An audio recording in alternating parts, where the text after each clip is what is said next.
Good afternoon. I'm Riza Diaz. This is One News Now.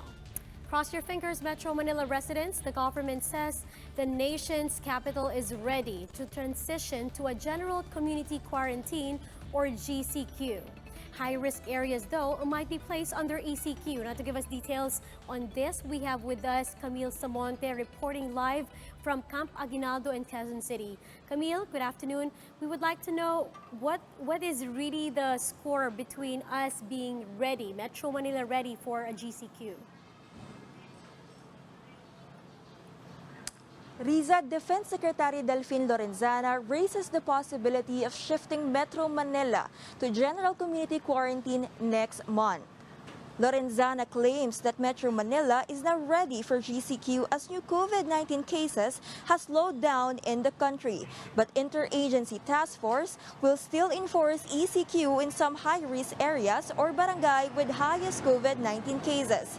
The government is also aware of the possibility of a second wave of the virus. But Lorenzana says certain areas should now be lifted from the lockdown for the economy. But he warned that once GCQ is enforced, the government expects all Filipinos to cooperate in observing health and safety protocols as more sectors will be allowed to operate soon. The Defense Secretary also addressed the concerns of OFWs in quarantine.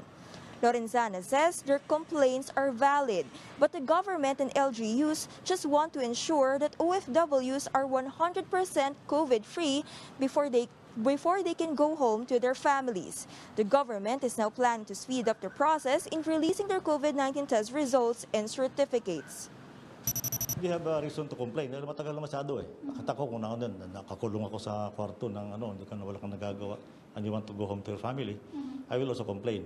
But that is being addressed. So itong nakaraang couple of days since Monday, nakapagpadala na tayo sa probinsya ng mga almost 6,000. So tuloy-tuloy yan. Ang target natin is towards the end of siguro mga next week. Baka yung nandito na 23,000, kung na lang ito kung nabawasan na yan less than 15,000 na lang, we can bring them home already.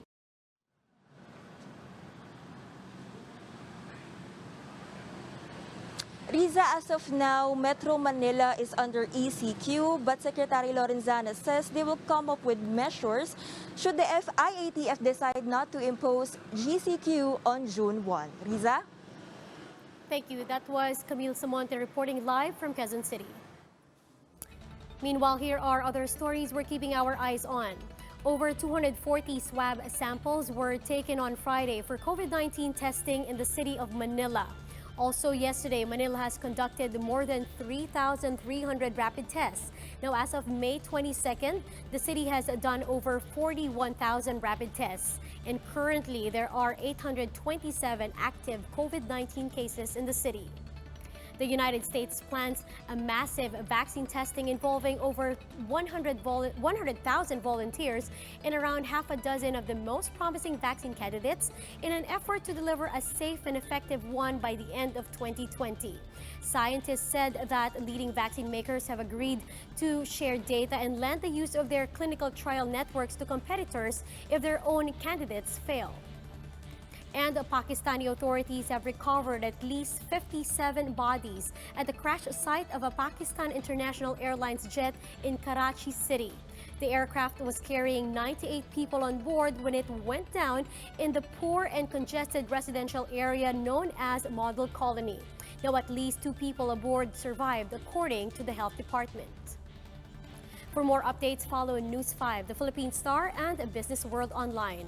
I'm Riza Diaz. We are One News.